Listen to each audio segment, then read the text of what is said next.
Tidakkah kita melihat jauh ke belakang, 10 tahun yang lalu, 20 tahun yang lalu, 30 tahun yang lalu, siapa kita?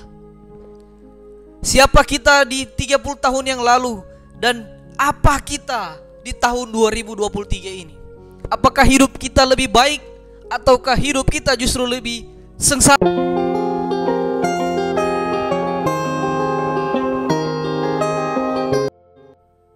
Shalom. Kembali lagi bersama dengan saya Valdo Oruntu. Pada kesempatan ini saya kembali lagi ingin berbagi bersama dengan Bapak Ibu, saudara-saudari sekalian, bagian firman Tuhan yang terambil dalam 1 Tawarik 17 ayat 16 sampai ayatnya yang ke-27. Saya rindu untuk belajar bersama-sama bagian firman Tuhan ini untuk menjadi bekal kita, menjadi kekuatan kita, dan menjadi penghiburan sekaligus pelajaran kehidupan kita sebagai orang percaya di dalam Tuhan Yesus Kristus. Dalam pembacaan ini kita akan belajar tentang seorang sosok yang sangat besar pada masanya, yaitu Raja Daud.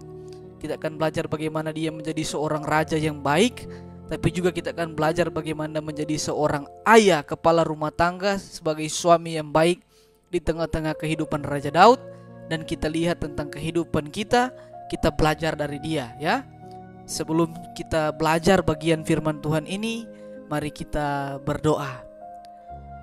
Bapa yang kekal, di dalam anak-Mu Yesus Kristus kami datang menghampiri hadirat-Mu, memohon hikmat dan kebijaksanaan memenuhi pikiran dan hati kami, agar dalam perenungan kami di saat ini kami boleh dipenuhi dengan hikmat surgawi, hati kami boleh didamaikan dengan damai sejahtera Tuhan, sehingga ya Tuhan, apa yang kami baca dan apa yang kami dengar nantinya benar-benar bisa berguna untuk kehidupan kami, menjadi bekal dalam kehidupan kami orang-orang percaya. Ya Tuhan, lembutkanlah hati dan pikiran kami, sekiranya firman ini boleh dapat masuk ke dalam diri tiap-tiap kami yang mendengarkannya. Terpujilah Allah Bapa di sorga, di dalam anak-Mu Tuhan kami Yesus Kristus. Kami sampaikan doa ini hanya kepada Engkau. Amin. 1 Tawarik 17 ayat 16, 17, 18 dan ayatnya yang ke-27. Lalu masuklah Raja Daud ke dalam, kemudian duduklah ia di hadapan Tuhan sambil berkata, "Siapakah aku ini ya Tuhan Allah, dan siapakah keluargaku, sehingga Engkau membawa aku sampai sedemikian ini? Dan hal ini masih kurang di mata-Mu ya Allah. Sebab itu Engkau telah berfirman juga tentang keluarga hamba-Mu ini dalam masa yang masih jauh, dan telah memperlihatkan kepadaku serentetan manusia yang akan datang ya Tuhan Allah. Apakah lagi yang dapat ditambahkan Daud kepadamu dalam hal Engkau memuliakan hamba-Mu ini? Bukankah Engkau yang mengenal hamba-Mu ini? Kiranya Engkau sekarang berkenan memberkati keluarga hamba-Mu ini, supaya tetap ada di hadapan-Mu untuk selama-lamanya. Sebab apa yang Engkau berkati, ya Tuhan, diberkati untuk selama-lamanya." Itu adalah bagian firman Tuhan yang akan menjadi pokok renungan kita di saat ini. Kitab 1 Tawarik ini adalah kitab tulisan dari Nabi Ezra. Ini dituliskan sekitaran 500 tahun sebelum Masehi. Di dalamnya berisi tentang kisah raja-raja Israel dan bertemakan tentang Mesias yang akan datang, yang akan turun dari kerajaan atau dari raja-raja keturunan raja-raja Israel, secara khusus yaitu keturunan Raja Daud. Nah, dalam pembacaan kita ini merupakan doa Raja Daud, ya, yang Raja Daud sampaikan di dalam kemah suci pada saat itu. Yang menjadi pertanyaan, kenapa Raja Daud berdoa seperti ini ke dalam kemah suci? Artinya, kenapa Raja Daud melontarkan perkataan-perkataan seperti tadi?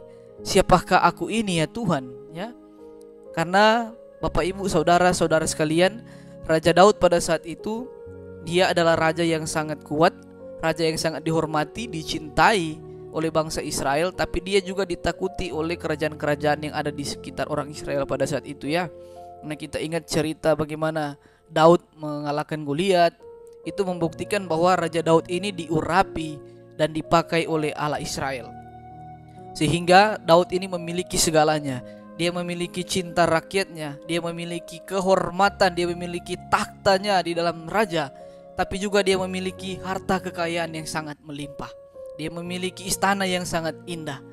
Tetapi pada saat itu Israel belum memiliki bait Allah atau kita gereja.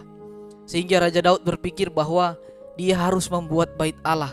Karena ketika dia melihat kerajaannya, istana yang sangat megah, dia mendapati bahwa belum ada bait Allah. Sehingga dia berencana, dia bercita-cita, dia ingin mendirikan bait Allah sebagai bentuk persembahan dia kepada Allah, tetapi juga sebagai legasi dia yang mau dia tinggalkan sebagai dia seorang raja. Tetapi ketika Raja Daud hendak membangun bait Allah, firman Tuhan turun kepada Nabi Nathan mengatakan bahwa bukan Raja Daud yang Allah izinkan membangun bait Allah, melainkan anaknya Salomo.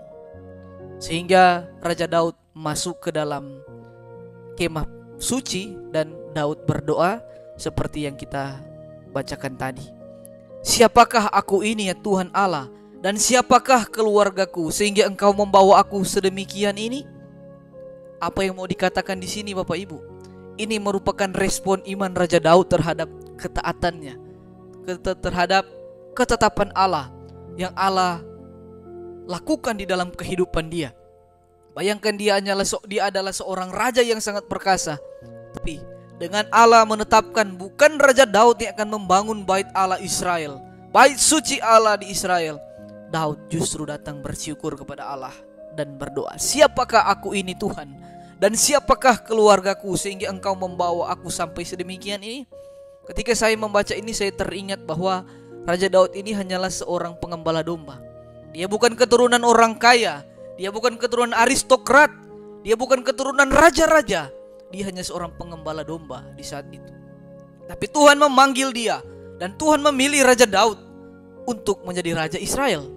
Sehingga ketika Raja Daud diperhadapkan dengan suatu masalah, bahwa Tuhan tidak mengizinkan dia untuk membangun bait Allah, otomatis dalam hatinya ada terjadi pergolakan, bahwa saya ingin membangun bait Allah, tapi kenapa Engkau Allah tidak mengizinkan?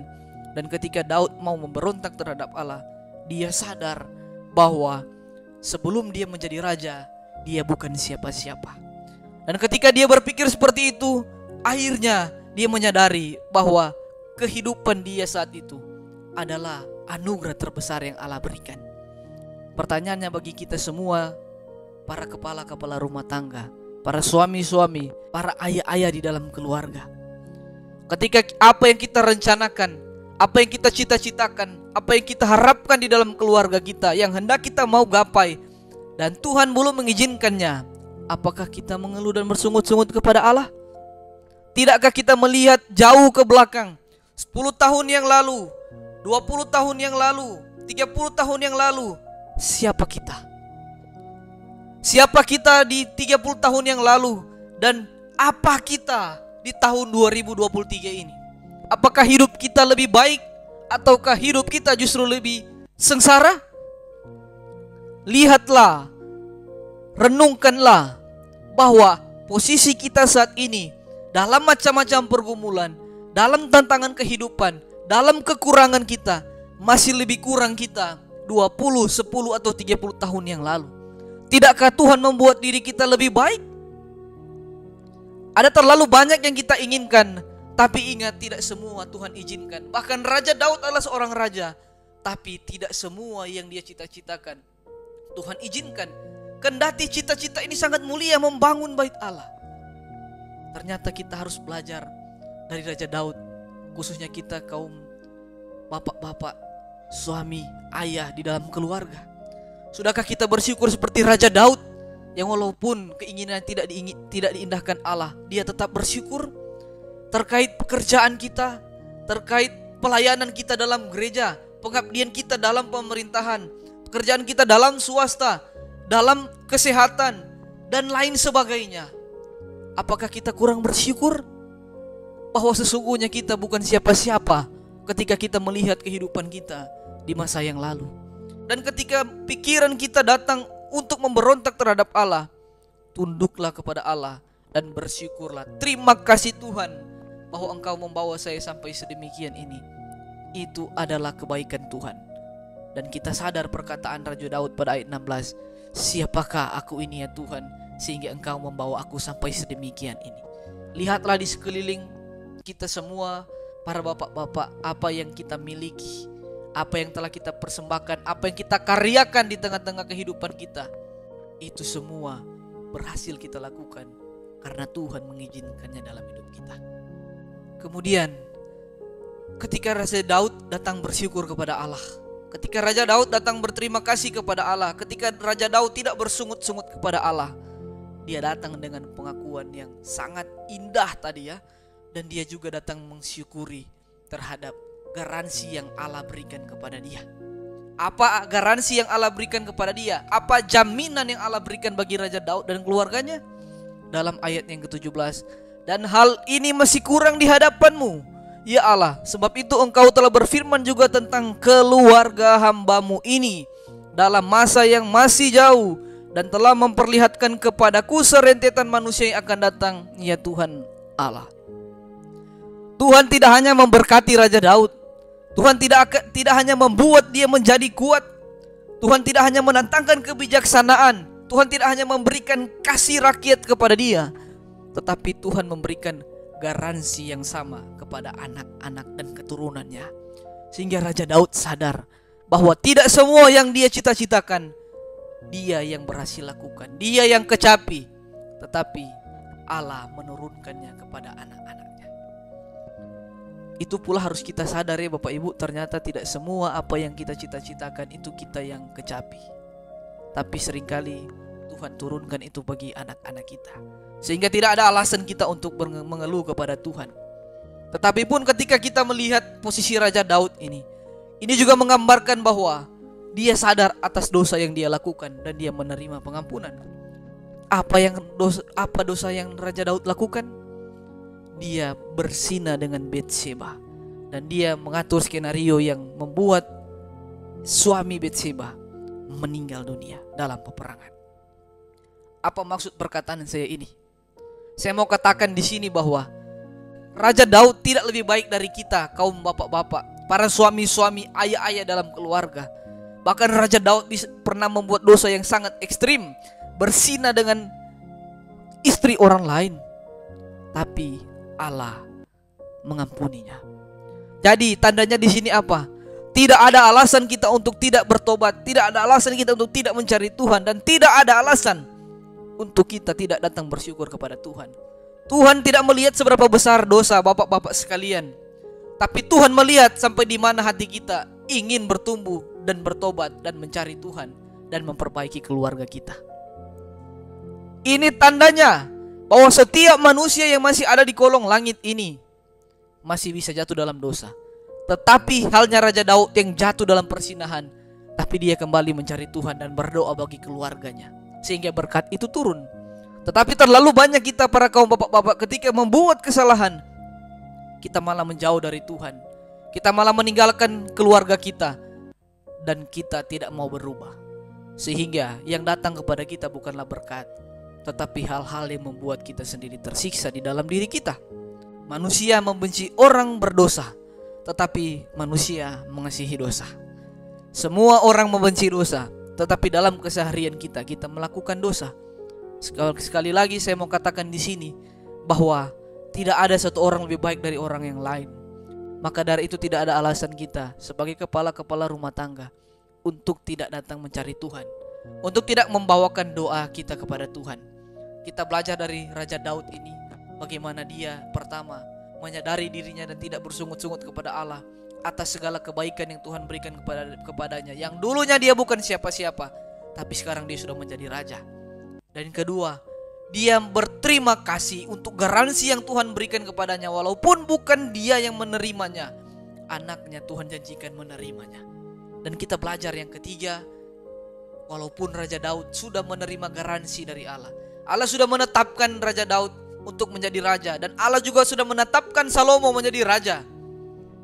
Apakah Raja Daud berdiam dan tidak melakukan apa-apa? Tidak. Dia di sini berdoa sebagai seorang kepala rumah tangga. Sekali lagi saya katakan bapak-bapak, di sini Raja Daud berdoa sebagai kepala rumah tangga. Ketika Allah sudah memberikan garansi, Raja Daud tidak hanya berdiam, tapi dia berdoa, Tuhan tetapkanlah janjimu itu untuk selama-lamanya. Dia terus berdoa dan dia tidak berhenti untuk berdoa. Dan saya ketika membaca ini, bagaimana Raja Daud walaupun Tuhan sudah menjanjikan, tapi dia tetap meminta dan Tuhan tetapkanlah itu dalam keluarga hamba-Mu. Saya teringat tentang ilustrasi seorang hakim dan janda tua di dalam Lukas 18. Ini adalah ilustrasi yang dikatakan oleh Tuhan Yesus sendiri, di mana di sebuah kota terdapat suatu hakim yang congkak, hakim yang tidak takut akan Tuhan dan tidak menghormati siapa-siapa di sana. Dan di kota itu pula ada seorang janda tua yang memerlukan keadilan. Pada suatu ketika janda tua ini diperlakukan tidak adil, dan janda tua menghadap kepada hakim ini memohon keadilan kepada hakim ini, tapi si hakim tidak memberikannya. Dan ketika hakim tidak memberikannya, si janda tua ini setiap hari datang kepada hakim meminta keadilannya, setiap hari terus begitu terus. Akhirnya si hakim ini jenuh dan dia mengabulkan permintaan dari si janda tua ini. Dan Yesus Kristus dalam ayat seterusnya dalam pasal 18 Lukas 18 ini mengatakan bahwa masakan seorang hakim yang congkak dan tidak mengenal Tuhan dan tidak mencintai Tuhan dan tidak takut Tuhan memberikan kepada janda tua ini, karena janda tua ini terus datang meminta. Masakan Allah tidak memberikan kepada kita sebagai kepala rumah tangga ketika kita terus datang meminta kepada Tuhan, mencari Tuhan? Saya rasa Tuhan kita lebih baik dari si hakim ini. Menjadi pertanyaan, apakah kita sering mencari Tuhan sebagai kepala rumah tangga? Apakah kita selalu berdoa kepada Tuhan untuk anak-anak dan istri-istri kita? Atau kita hanya berharap doa dari istri kita? Ini menjadi koreksi bagi kita. Dalam perumpamaan tadi yang sudah saya katakan dalam Lukas 18, di situ memberikan penegasan tentang jangan jemu-jemu kita berdoa.